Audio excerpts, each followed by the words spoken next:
I never imagined that watching my 8-year-old grandson could turn my world upside down at the age of 66.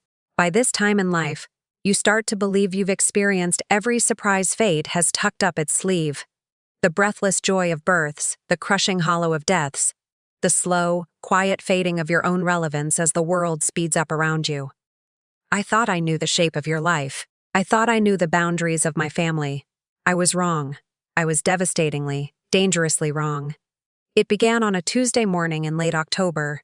The air had that distinct, crisp bite that signals the end of something warm and the beginning of a long, cold winter. My son, Dean, and his wife, Nyla, were preparing to leave for a 7-day cruise, a luxury getaway to the Caribbean that Nyla had been planning with militant precision for 6 months. As I watched them pack the trunk of their silver Mercedes sedan, the leaves skittering across the driveway like dry bones, I felt that familiar, heavy cocktail of emotions settle in my chest, a deep, aching love for my grandson, Damian, mixed with the bone-deep exhaustion that always accompanied these visits. Damian had been diagnosed as nonverbal since birth. In 8 years, I had never heard him cry out in pain, laugh out loud, or whisper a secret. Our time together was a silent dance of hand gestures, patient waiting, and the constant, dull ache of wondering what kind of universe lived behind his bright, intelligent brown eyes. Was he happy? Was he lonely? I never knew. I just loved him in the quiet spaces between us, hoping it was enough. "Mom, are you absolutely sure?" Dean asked for the 3rd time that morning, as he heaved a heavy suitcase into the trunk. His voice carried that specific tone I had grown to recognize and dread over the last few years. Love, yes, but diluted with a heavy dose of obligation. He looked at me not as the woman who raised him, not as the mother who had scraped and saved to put him through college, but as another fragile thing he had to manage. Another burden on his already overflowing plate. I adjusted my knit cardigan against the wind, forcing a smile I didn't entirely feel. "Dean, honey, I have been caring for children since long before you were even a thought in God's mind," I reminded him gently.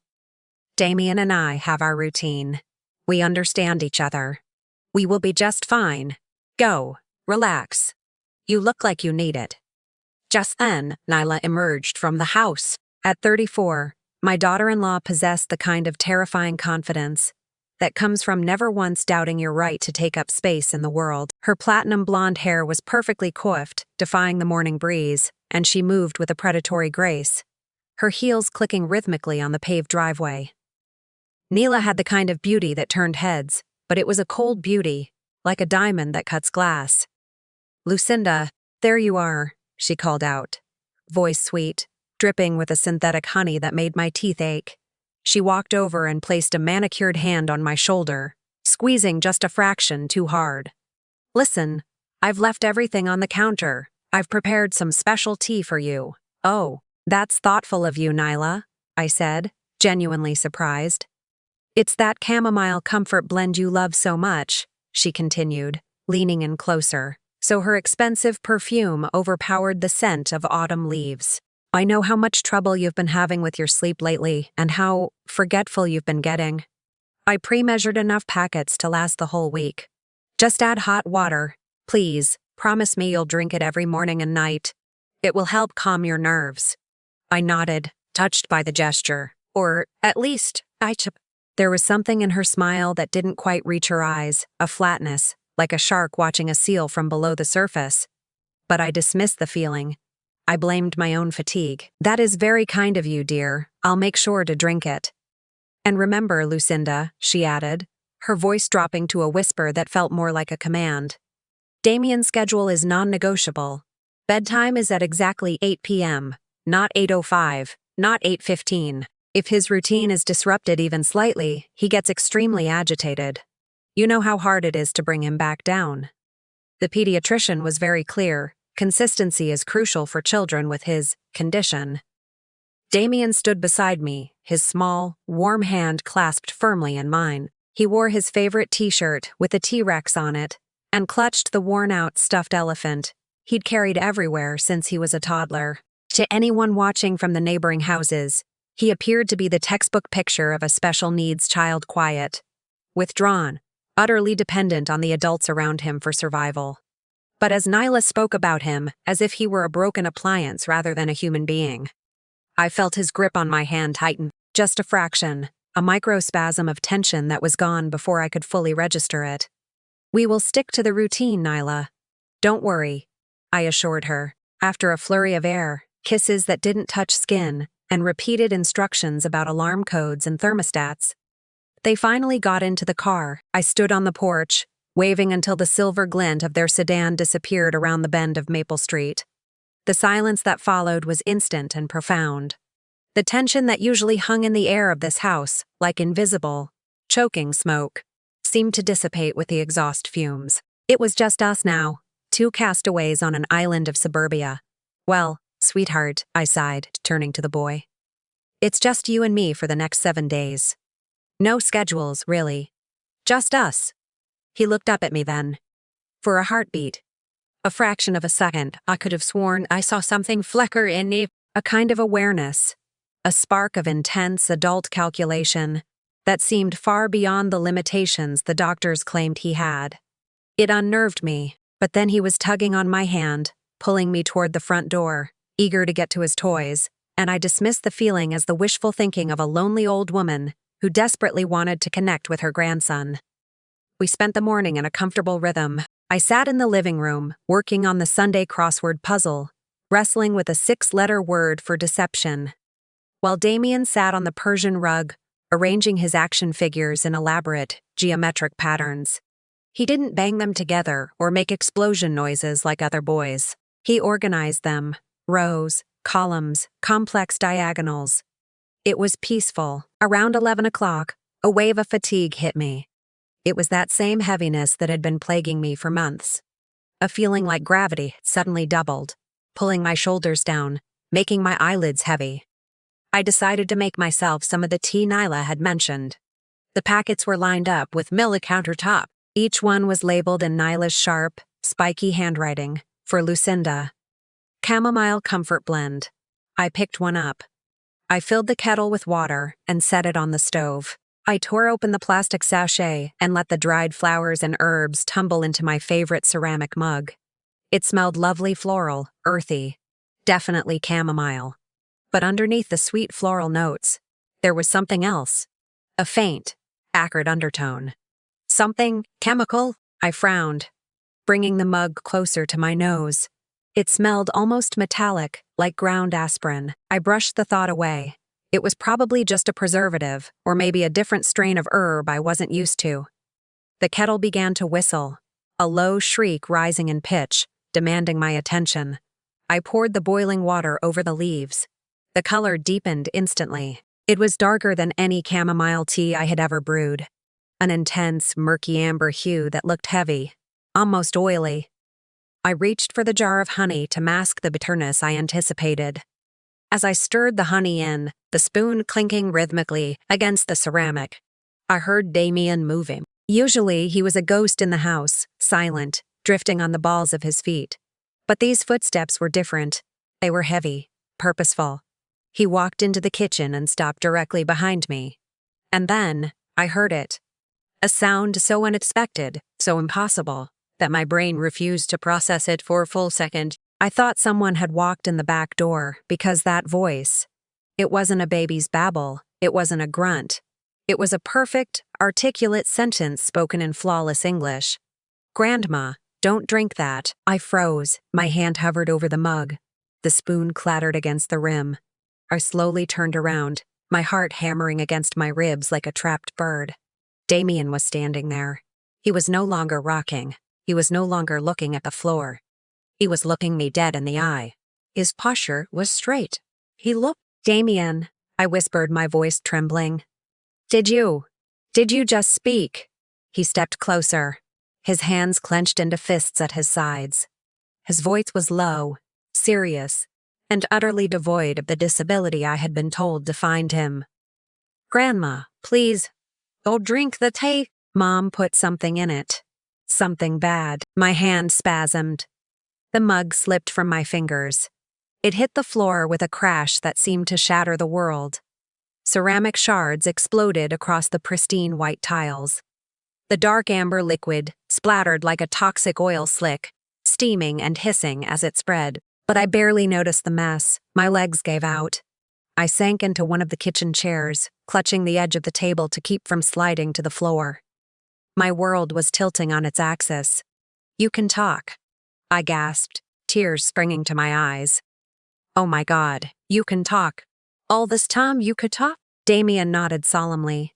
He walked over to me and placed a hand on my trembling arm. It was a gesture of comfort that was shockingly mature. "I am sorry, Grandma. I wanted to tell you before. I really wanted to. But I was scared. Mom said if I ever talked to anyone Anyon at all, except when she said it was okay, something really bad would happen to you. She said she would hurt you." The room spun. The air grew thin. I looked at the shattered mug on the floor, then back at the boy. I thought I knew.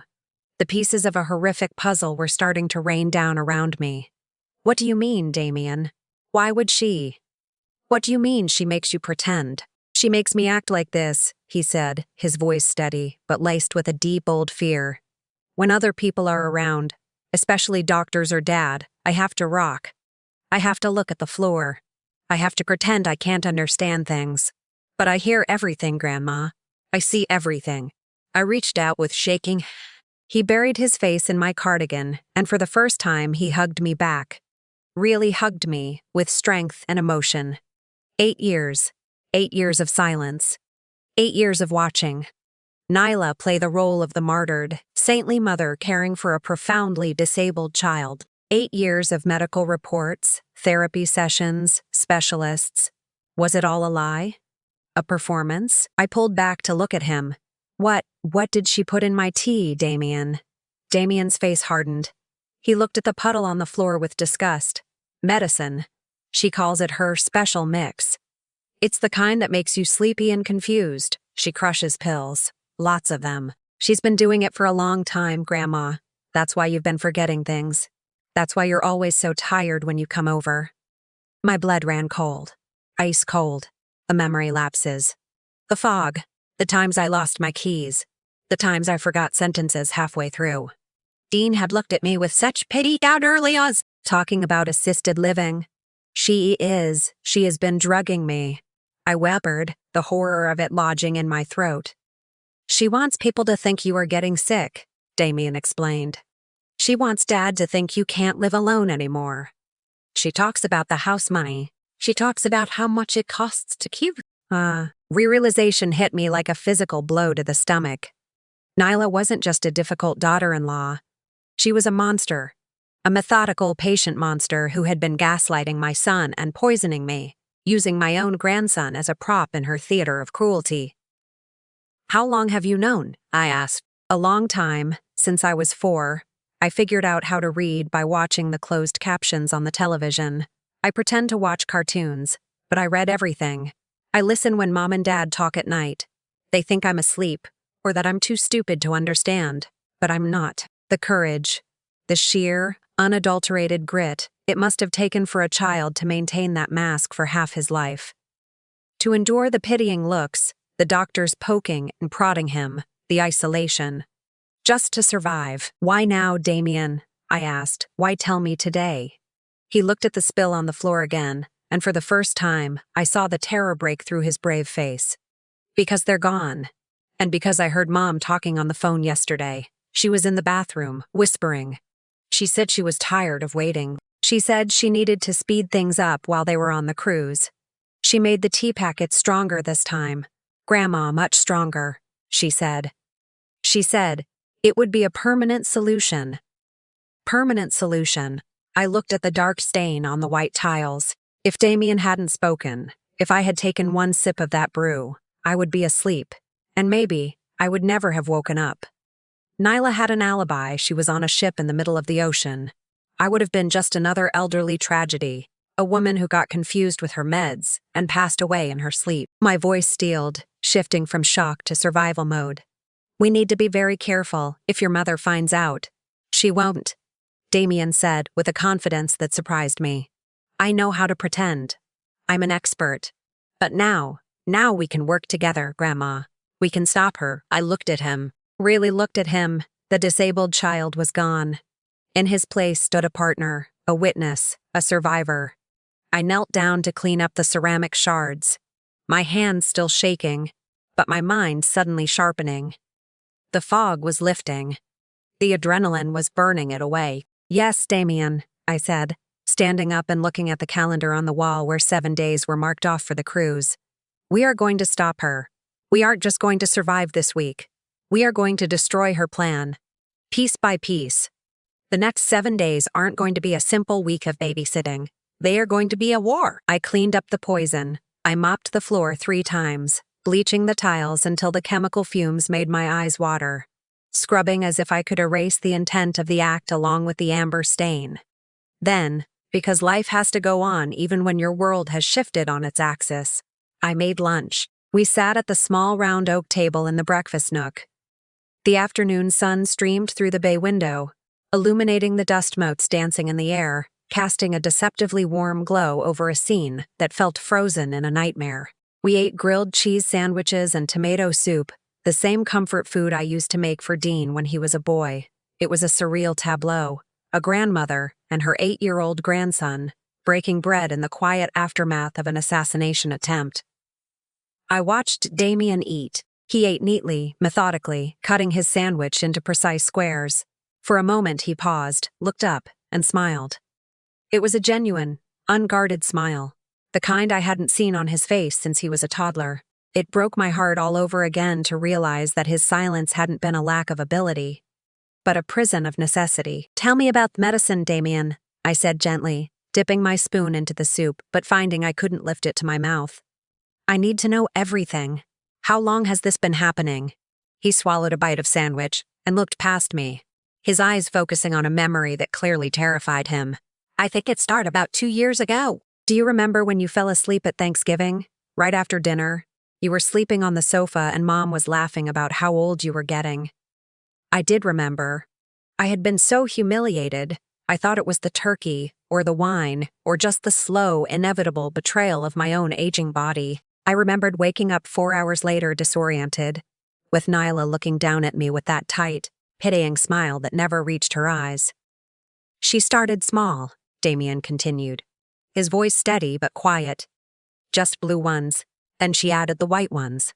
She crushes them up really fine in the bathroom. I watched her through the crack in the door. She has a little white ceramic bowl and a crusher. She grinds them until they look like sugar.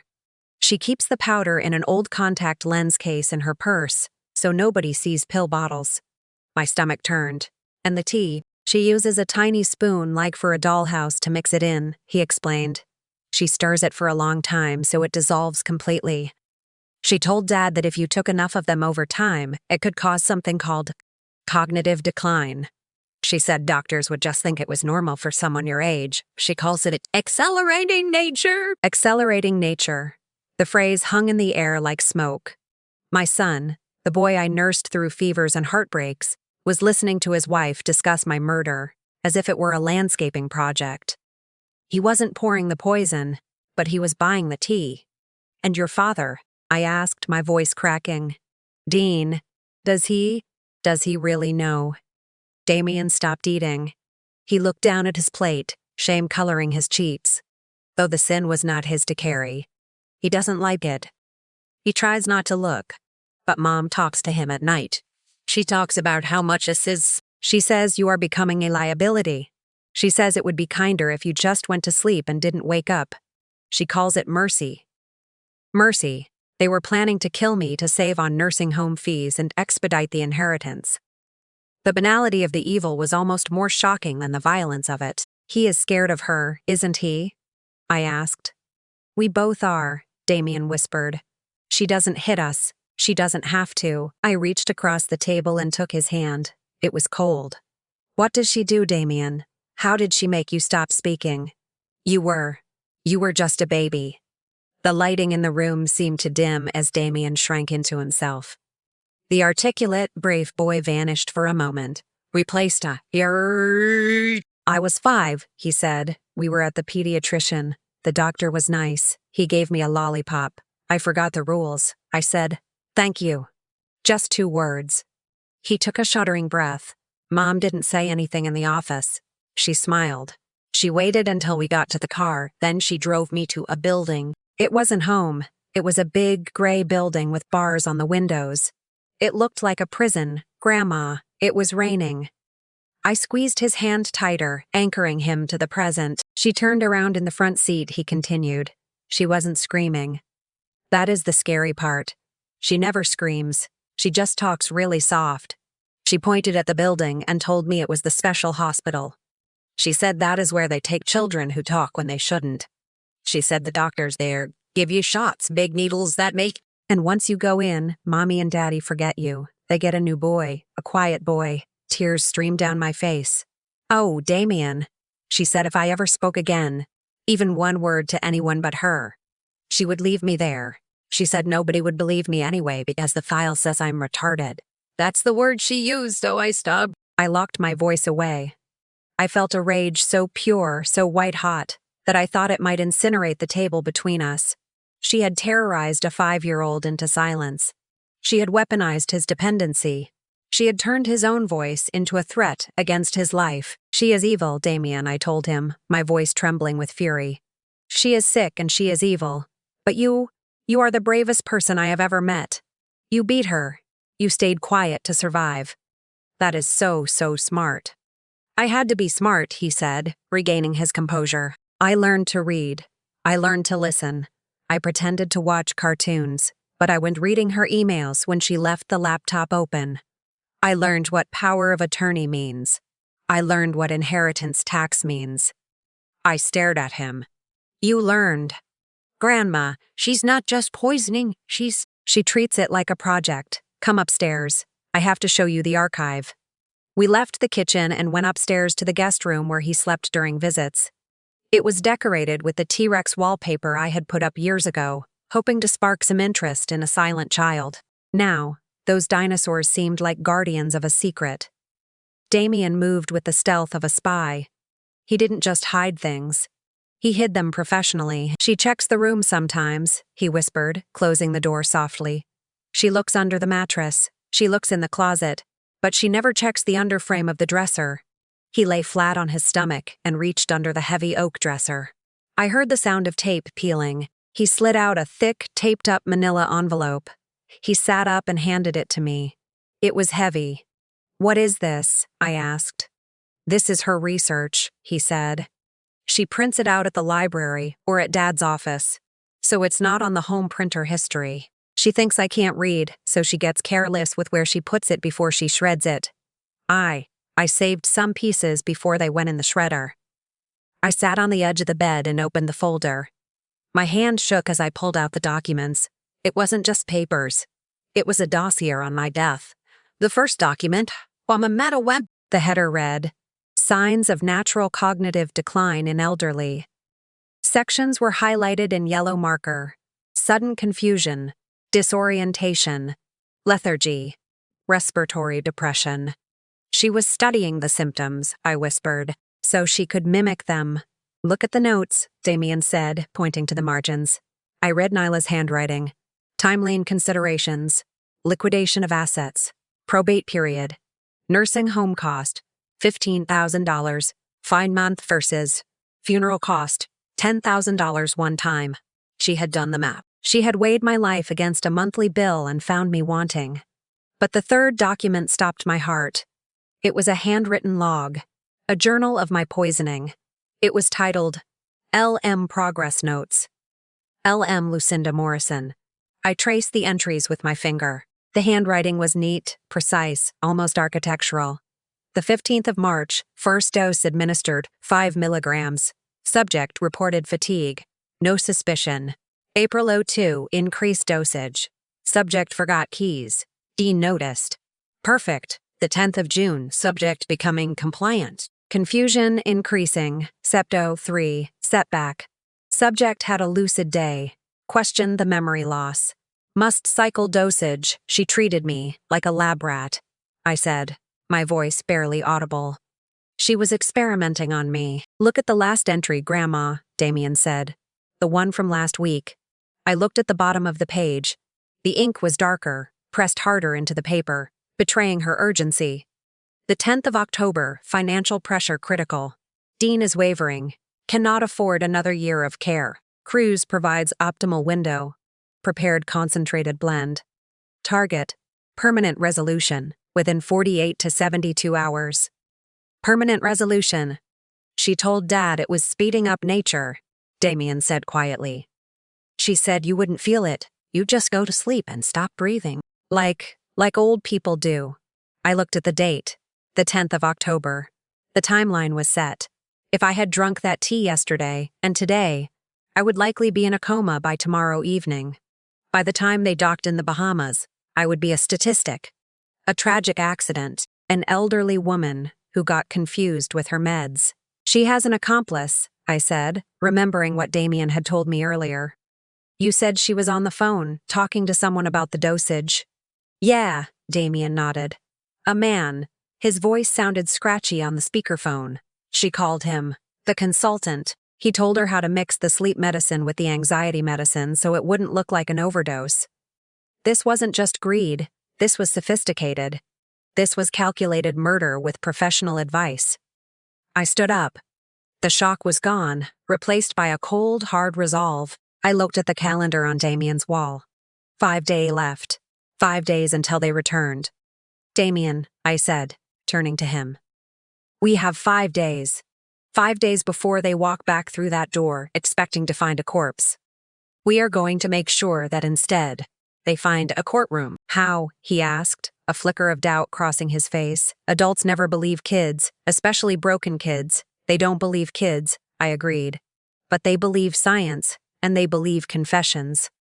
I pulled out my cell phone. My hands were steady now. I dialed a number I knew by heart. The screen lit up. Dr. Patricia Reeves, private line. We are going to verify the poison in my blood, I told him. That's step 1. But step 2. Step 2 is the trap. We need to catch her saying it. We need her voice. Damian smiled. A sharp, dangerous smile that reminded me of myself 40 years ago. He pointed to the bookshelf in the living room. I have a plan for that. We need to go to the electronics store. That afternoon, while Damian kept watch at a window, I set the wheels in motion. I realized that Nyla had made one critical error. She assumed that because I was old, I was weak. She assumed that because Damian was silent, he was empty. She forgot that survival is an instinct that doesn't age. Patricia, I said into the phone as my doctor picked up. It's Lucinda. I need an appointment. Immediately. No, not a checkup. I need a toxicology screen. A full panel. Yes. I believe I have been exposed to something. No. Don't call the police yet. When I hung up, I turned to Damian. Tonite, she calls. She calls every second day to check on us, right? To see if the medicine is working. Yes, Damian said. Then we need to give her a show, I said, walking to the mirror and messing up my hair, pulling the color from my cheeks. We need to make her feel safe. We need her to believe that I am fading away, right on schedule. Tonight, Damian, we act. You be the silent boy. I'll be the dying grandmother. And we will let her dig her own grave over the telephone. The phone rang at exactly 8 p.m. Nyla was nothing if not, to her, checking in on my deterioration was just another item on her itinerary, slotted right between sunset cocktails and dinner at the captain's table. I sat at the kitchen table, the stage set. I had rubbed my eyes until they were red and irritated. I had messed up my hair just enough to look unkempt, in case she asked for a video call, though I knew she wouldn't. She preferred the voice. It was easier to lie when you couldn't see the eyes. Damian sat on the floor nearby, cross-legged with his blocks. He gave me a thumbs up, his face serious. He was the director of this play, and I was his lead actress. I took a deep breath, letting my shoulders slump, and picked up the receiver. Hello, I said, making my voice sound thin, reedy, adding a slight tremor to the vowels. Is that Nyla? Hello. Lucinda. Nyla's voice came through, distorted slightly by the satellite connection, but crystal clear in its tone. How are you and Damian getting along? I tried calling 10 minutes ago, but the line was busy. Were you talking to someone? It was a test. She hadn't called 10 minutes ago. She was checking to see if I was lucid enough to track time. Or if the confusion had set in. Oh, was it? I paused. letting the silence stretch just a beat too long. I don't remember being on the phone. Maybe I left it off the hook. I've been feeling so fuzzy today, dear. Just terribly fuzzy. Her tone shifted instantly. The suspicion was replaced by a purr of satisfaction that made my skin crawl. Oh no, that doesn't sound good. Have you been drinking the tea I prepared? It's supposed to help with clarity and sleep. You promised you'd drink it. Yes, I've been drinking it, I lied. Every drop. It tastes strong, a bit bitter, but I know you made it special. I could almost see her on the ship, clutching Dean's arm, giving him a knowing look. She's drinking it. It's working. Good. That's good, she said. Sometimes herbal remedies get stronger as they steep. How is your appetite? Not really, I said. I feel nauseous, and the strangest thing happened this morning. I found my car keys in the refrigerator, next to the milk. I don't remember putting them there. I think I'm losing my mind, Nyla. Lucinda, listen to me, she said, her voice dropping into a commanding, authoritative register. That is completely normal at your age. Don't panic. These things happen. It's just a progression. Progression? I asked, putting a wobble in my voice. Dean said, might need to see. No, she cut me off sharply. No, Lucinda, do not go to a doctor. You know how they are. They'll just put you in a hospital, poke you with needles, and accuse you more. You hate hospitals, remember? I didn't hate hospitals. I had volunteered at the local general hospital for 10 years after my husband died. But she was rewriting my history, trying to plant a phobia to keep me isolated from medical professionals who might recognize the signs of poisoning. Promise me something, Lucinda, she continued. If you start feeling worse, if you have dizzy spells or trouble breathing, or if you feel like you just need to sleep, don't try to drive. Don't call anyone. Just lie down. Let your body rest. Sometimes, nature just needs to take its course. Fighting it only causes pain. Nature needs to take its course. It was the closest she ever come to saying it out loud. Just die, Lucinda. Just go to sleep and stop being a problem. You're right. You're always so thoughtful, I whispered. I should just rest. Exactly, she soothed. And Damian, is he being difficult? Sometimes children like him. They act out when they sense tension. Is he causing you stress? I looked at Damian. He was silently arranging blocks, but his eyes were fixed on the phone, burning with an intensity that belied his stillness. No, I said. He's been very quiet. He just sits there, watching me, but he's no trouble. Good, keep him occupied. The less stimulation you have to deal with, the better. We'll be back in 5 days. Just hold on until then. Or, rest. Thank you, dear, I said. Have fun. The line went dead. I held the phone for a moment longer, listening to the dial tone, before slowly lowering it to the table. My posture straightened. The frail old woman vanished. The warrior returned. She bought it, I said, my voice steady. Hook, line, and sinker. Damian stood up and walked over to me. You did great, Grandma, her voice. Did you hear it? When you said you put the keys in the fridge. I heard it. I nodded. It got higher, like she was singing. She was happy, Damian said grimly. She thinks it is the end. Then let's make sure she keeps thinking that, I said. Now, we document. That night, we didn't sleep. We built a timeline. Damian's recall was extraordinary, eidetic, almost. He remembered the color of the pills Nyla crushed in June of last year. He remembered the specific Tuesday she ordered the empty gelatin capsules online. He remembered the phone call where Dean asked if they could afford another year of this, and Nyla replied, "Not if we want to keep a lake house." We wrote it all down, every date, every incident, every ledger of betrayal. The next morning, I drove to Dr. Patricia Reeves' office. The environment was stark, sterile, smelling of rubbing alcohol and latex, a sharp contrast to the cozy deception of my home. Dr. Reeves, a sharp, kind woman in her 50s, looked concerned as she entered the exam room.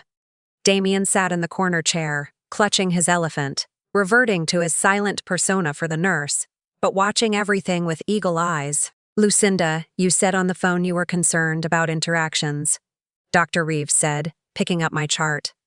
But looking at you, your pupils are reactive. Your speech is clear. You look better than you did last month.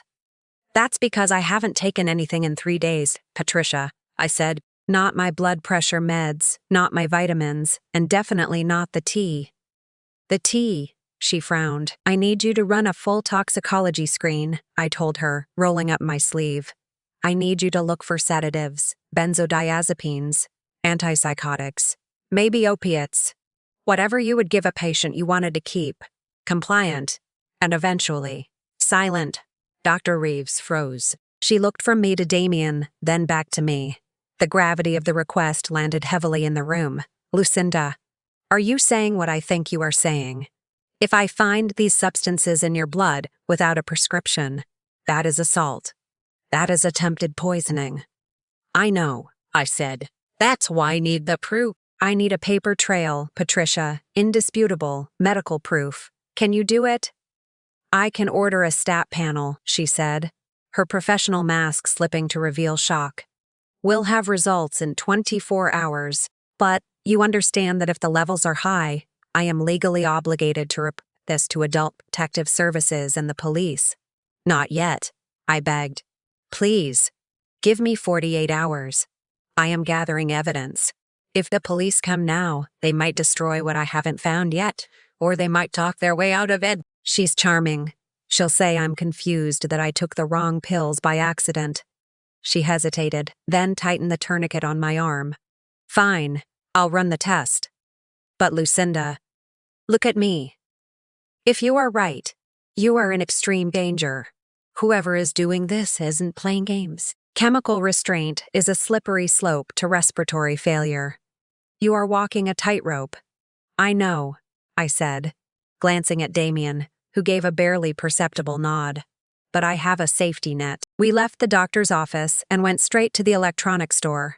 I felt like a spy in a Cold War movie. I, Lucinda Morrison, who usually struggled to program the microwave, was comparing the battery life and microphone sensitivity of digital surveillance equipment. That one, Damian whispered, pointing to a sleek black model in the glass case. The Sony. It has voice activation. That means it won't record silence. Only when people talk. It saves battery and storage space. You know about voice activation? I asked, amazed. I read the manual online last night while you were sleeping, he admitted. Of course he did. My grandson, the genius disguised as a ghost. We bought the smallest one. It was black, unobtrusive, and smaller than a pack of gum. Back home, we set the trap. Damian climbed onto a chair in the log. He reached behind a row of hardcover books, classics, Dickens and Austen, and wedged the small black device behind Great Expectations. This is the best spot, he explained. It points right at the armchair where you sit, and the sofa where they usually sit.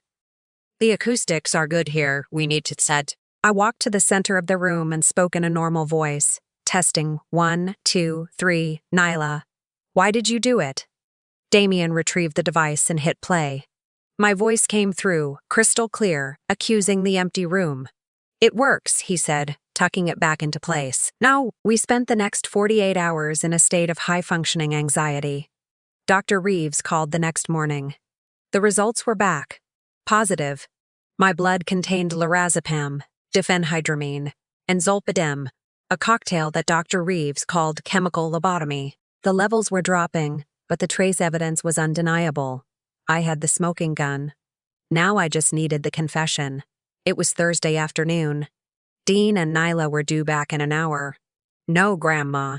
That's too much, Damian said, pacing the living room like a director. You need to act foggy, like you're underwater. Don't slur so much. Just pause. Forget the word halfway through. Like this. I stared blankly for a second. My mouth slightly open, blinking slowly. Dean. My time is up. That's exactly how you looked last Thanksgiving. It's scary. Good, I said. Scary is what we want. We want them to feel safe. We want them to think the job is almost done. Suddenly we heard it, the sound of a car engine in the driveway, the distinct crunch of tires on gravel. We both froze. Damian looked out the window through the slats of the blinds. "They're here," he whispered. "The Mercedes. Mom is driving." My heart pounded so hard I could hear the blood rushing in my ears. "Okay. Places, Damian, remember. Silence."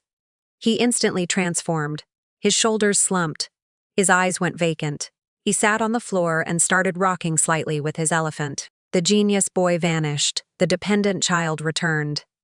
"I'm right here, Grandma," he whispered one last time. "I've got your back."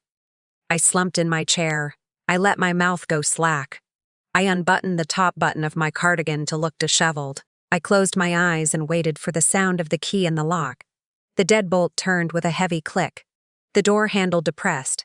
The door creaked open, letting in a rectangle of blinding afternoon light. "Lucinda, we're home," Nyla's voice called out from the doorway. "Right, did you miss us?" I kept my eyes closed for a second longer, taking a shallow breath. The time for rehearsals was over. It was showtime. They brought the smell of the ocean in with them. Salt air, expensive sunscreen, and the distinct, cloying scent of duty-free perfume filled the room, clashing violently with the atmosphere I had curated. The stale, quiet air of a house where someone is slowly fading away. Nyla strode in first. She looked radiant. 7 days of spa treatments and unlimited mimosas had given her a golden glow that made her look like a predatory angel. Dean trailed behind her, lugging the heavy suitcases. He looked less radiant. He looked gray. The tan on his face couldn't hide the deep shadows under his eyes, or the way his shoulders slumped. He carried his guilt like carry-on luggage. "Lucinda, we're back," Nyla announced, her voice bright and brittle. She scanned the room. Her eyes landing on me slumped.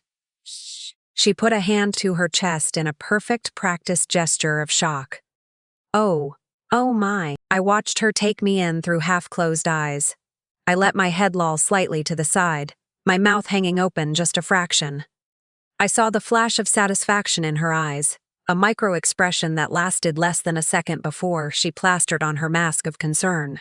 "Lucinda," she rushed forward, crouching beside my chair. "Can you hear me? You look terrible. Have you been taking care of yourself?" I slowly turned my head, keeping my eyes unfocused. "Nyla, is that you?" "You are back.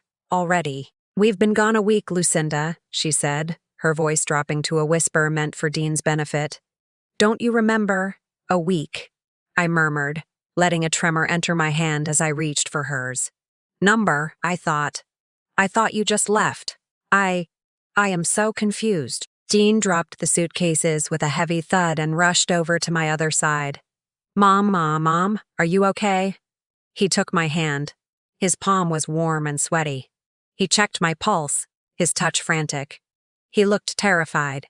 Not that I would die, but that he would be held responsible. "Dean, my boy," I whispered. I am just so tired. I tried to stay awake, but the fog. It's so thick today." Nyla stood up, her voice turning crisp and authoritative. "She's been like this since we left. Has she been eating? Look at her. Dean, she's dehydrated. Her skin is papery." She touched my forehead. Her hand was cold, like being branded by ice. She wasn't checking for a fever, she was checking for an expiration date. "Have you been drinking the tea, Lucinda?" "The packets I left." Yes, I nodded weakly. "Every morning, every night, but then I get lost." She turned to Dean, whispering loudly enough for me to hear. "See, I told you. It's progressing faster than we thought. The decline. It's rapid, Dean. This is exactly what the articles described. Accelerated deterioration. Maybe we should call Dr. Reeves," Dean said, his voice shaking. "Get an IV or something." "She looks bad, Nyla." "No." Nyla cut him off sharply. "Think. Dean. Look at her state. If we take her to a hospital now, they'll ask questions. They'll ask why she was left alone for a week in this condition. They might call social services. Do you want that on your record?" "Neglect, elder abuse investigation." It was masterful. She twisted his fear of exposure into a weapon to keep me isolated. She didn't want a doctor seeing my blood work. She wanted me to die in this chair, quietly and conveniently. We need to think about the long term, she continued, smoothing her skirt. Remember our conversation about alternative arrangements. She clearly cannot live here alone anymore. It's dangerous for her, for Damian. I looked at Damian. He was sitting on the floor, rocking gently, holding his stuffed elephant, so tight the seams were straining. He was staring at his mother's shoes, waiting for his cue. I don't want to go anywhere, I said, letting real tears of rage well up in my eyes. This is my home. Floyd built this home. Nyla sighed, the patient saint act straining at the edges. Lucinda, we just want what's best for you. Safety, perfection, conditions like yours, she meant poisoning. I looked at Dean. Dean, do you agree? He couldn't meet my eyes. He looked at the floor, at the wall, anywhere but at the mother he was betraying. Mom, look at you, he choked out. You're baby night? That was it, the final betrayal. He had chosen. He had chosen the wife who manipulated him over the mother who raised him. The grief washed over me, but it washed away the last of my hesitation. It was time. I see, I said softly. Well, perhaps you are right. I do feel. I leaned back, closing my eyes for a second to center myself. Then I opened them and looked directly at the boy on the floor. Damian stopped rocking. He froze. Sweetheart, I said, my voice cutting through the tension. Could you get Grandma a glass of water? My throat is so dry. Lucinda, don't bother him, Nyla said dismissively, waving a hand. He doesn't understand, Dean. Go get her some water. No, I said, my voice suddenly firmer. Damian can do it. He's a good helper. Damian. Damian stood up. He didn't look at his mother. He didn't look at his father. He looked at me. A silent communication passed between us. Go. He turned and walked purposefully toward the bookshelf. Damian, Dean called out, confused. Water is in the kitchen, buddy.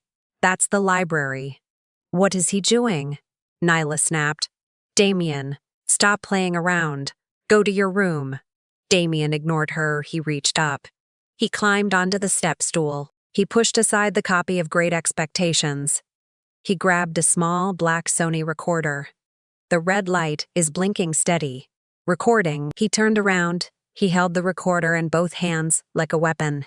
He stood tall, shoulders back, chin up. The transformation was physical, instantaneous. He looked 5 years older. Damian, Dean asked, stepping forward. What?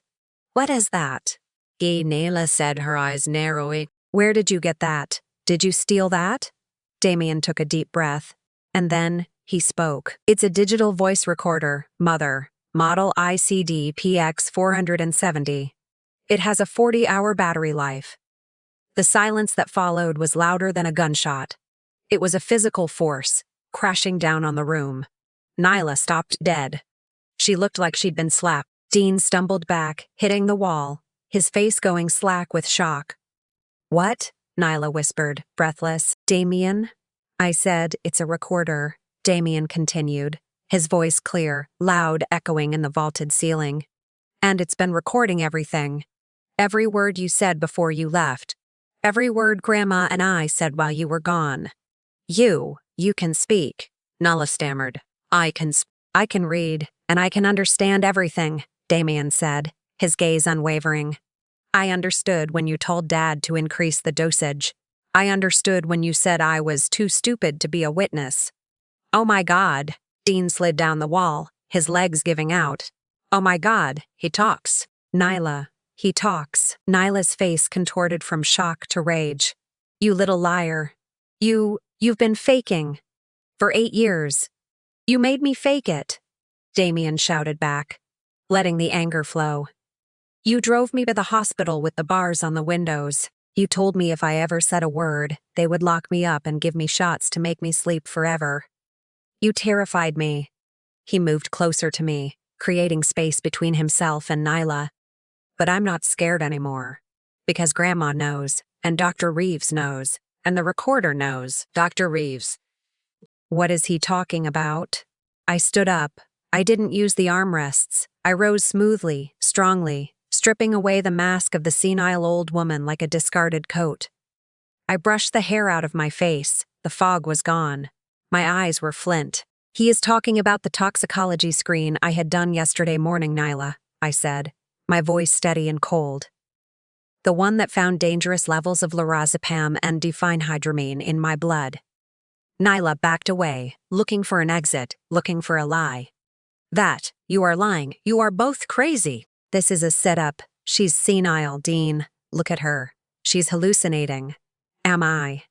I reached into my cardigan pocket.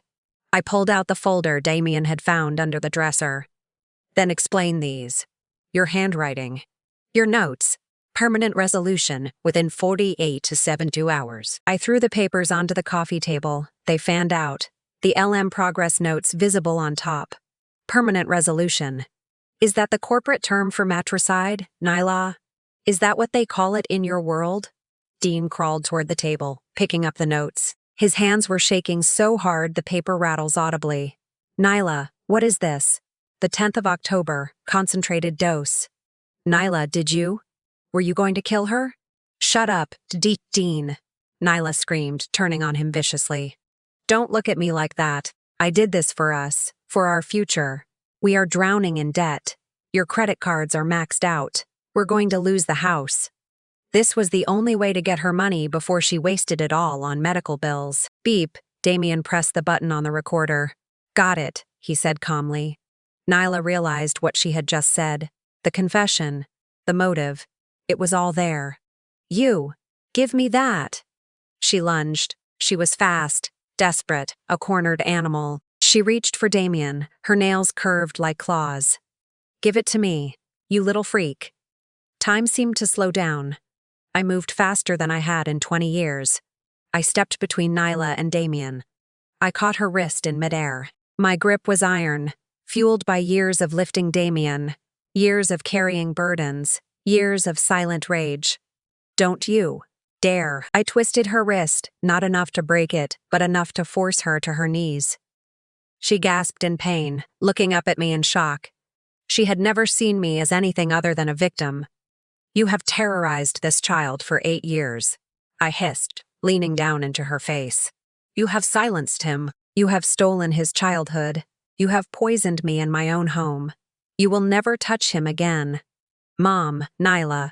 Dean was weeping now, head in his hands, rocking back and forth. What have we done? I released Nyla, and she scrambled back, rubbing her wrist, her breathing ragged. No, Dean, she plotted. She mixed the poison. But you let it happen. You watched your mother fade and you checked your inheritance calculations. You watched your son rock in silence, and you were relieved because he was low maintenance. You have no proof. Nyla panted, her hair wild, her composure shattered. A few notes. A recording made by a mentally unstable child. A senile woman. Any lawyer can tear this apart. It's hearsay. I'll say you planted the drugs yourself. I'll say you're suicidal. You can try, I said, pulling out my cell phone. But I think the police will be very interested in the other documents. Nyla froze. What other documents? The ones in the safety deposit box at First National, box 379. The ones Floyd left for me. The color drained from her face, completely. She stopped breathing. This was the moment she realized the game was rigged. This was the moment she realized she hadn't just been playing against a confused old woman, but against a dead man who saw everything. Box 379, she whispered. He knew, Nyla. Floyd knew everything. He tracked the withdrawals. He tracked the forged prescriptions. He knew about your little research project. And he left a paper trail that leads straight to a prison cell. Faintly, in the distance, I heard it. Sirens. They started low, a mournful wail, and grew louder and sharper with every passing second. Blue and red lights began to strobe against the living room curtains, painting us all in the colors of judgment. Damian looked out the window. They're here, Grandma. Thank you, Damian, I said, not taking my eyes off Nyla. You can open the door now. Damian walked to the front door. He unlocked a deadbolt. The police were there, led by the officers Dr. Reeves had contacted. I looked down at Nyla, who was now huddled on the floor, defeated. The fight draining out of her as the reality of her future crashed in. "You wanted a permanent resolution, Nyla," I said softly. "I believe you're about to get it. 15 to 20 years of it." Nyla didn't go quietly. She screamed. She threatened. She cited laws that didn't exist and demanded to speak to managers who weren't there. I watched them handcuff her. Those manicured hands that had crushed poison into my tea now bound behind her back in cold steel. She looked at me one last time as they led her out, her eyes burning with a hatred so pure it almost scorched the air. But she didn't look at Damian. She couldn't. He was standing beside me, his hand in mine, watching her removal with the dispassionate gaze of a judge delivering a verdict. Dean was different. He didn't fight. When the officer read him his rights, he just nodded, tears streaming silently down his face. He looked at Damian, then at me, and whispered, "I am sorry." It wasn't enough. It would never be enough to erase the image of him sitting at my table, calculating the cost of my life against the price of a nursing home. The legal proceedings that followed were swift in their initiation, but agonizingly slow in their execution. Dr. Reeves's blood tests were the cornerstone of the prosecution. Combined with Nyla's own documented research, the LM progress notes that Damian had saved from the shredder, the state built an airtight case. But the centerpiece of the trial was Damian's testimony. They expected a victim. Instead, they got a witness. When Damian took the stand, he looked small in the big wooden chair. The defense attorney asked, "Damian, if you could speak all along, why didn't you say anything? Why did you lie to your doctors, to your mother?" Damian leaned into the microphone. His voice didn't waver. "Because my mother told me that if I spoke, she would send me to a place where they give children shots to make me sleep forever. She told me I was broken, so I decided to be broken until it was safe to be fixed. I lied to save my grandmother, and I lied to save my save." There wasn't a dry eye in the room. The judge showed no mercy. Nyla was sentenced to 15 years. Dean voluntarily relinquished his parental rights. He knew, finally, that what was best for Damian was me. 9 months have passed since that day. I stood in the kitchen this afternoon, watching Damian help me roll out. Tip you. The sunlight streamed through windows that no longer felt like barriers against a hostile world. The kitchen didn't smell of acrid chemical tea anymore. It smelled of vanilla, flour, and melting chocolate. "Can I add the chocolate chips now, Grandma?" Damian asked. His voice still catches me off guard sometimes. "Of course, sweetheart," I said, handing him the bag. "Be generous. We deserve it." The transformation in Damian over the past 6 months has been nothing short of miraculous. He talks. Oh, how he talks. It's as if he is trying to speak 8 years' worth of words in a single year. "Grandma," Damian said, as we slid the baking sheets into the oven, "do you think Dad will ever come see us again?" "I don't know, Damian. Your father is dealing with a lot of guilt. That is very hard for a man to face." Later that evening, we sat on the front porch watching the sunset. Damian curled up on the swing beside me with a book. The Hobbit. "Grandma, do you think we're safe now? Really safe?" "I think we are as safe as anyone can be in this world," I said. "But more importantly, Damian, we know how to recognize danger now. We know that wolves can wear nice clothes and drive luxury cars. We know how to protect each other. And most importantly, we know that our voices matter." He nodded. "No more, and no more silence. I love you, Grandma. I love you too, sweetheart." "Sweet dreams tonight," he murmured. No nightmares, I promised." As the sun dipped below the horizon, I took a sip of my tea. Just chamomile and honey. It tasted sweet. It tasted like victory. Thank you for watching. And remember, never underestimate the quiet ones. We hear everything.